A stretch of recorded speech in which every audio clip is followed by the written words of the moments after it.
दरम्यान मराठा आणि ओबीसी आंदोलनाबाबतीत सरकारनं सर्वपक्षीय समिती, सर्वपक्षीय शिष्टमंडळ स्थापन करावं असा सल्ला खासदार संजय राऊत देतात. केवळ सरकारी शिष्टमंडळानं काहीही होणार नाही असं राऊत म्हणतात.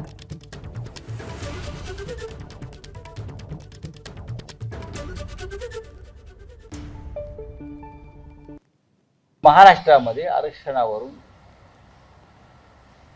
जो एक संघर्ष सुरू आहे, अनेक मराठा असतील, ओबीसी असतील, धनगर असतील, त्याच्यामुळे आता सरकार काय करत आहे? सरकार जे म्हणत होतं की आम्ही टिकाऊ आरक्षण देऊ, त्या टिकाऊ आरक्षणाची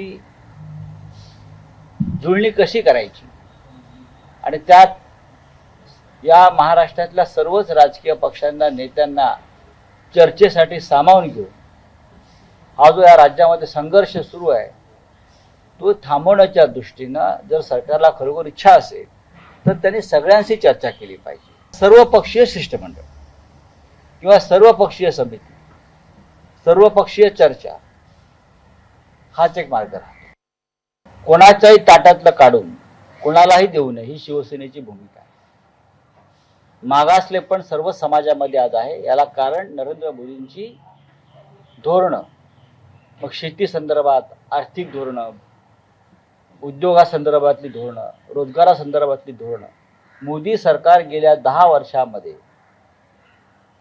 पूर्णपणे अपयशी ठरल्यामुळे या देशातले सर्व समाज हे आरक्षणासाठी रस्त्यावर उतरलेले आहेत. एबीपी माझा, उघडा डोळे बघा नीट.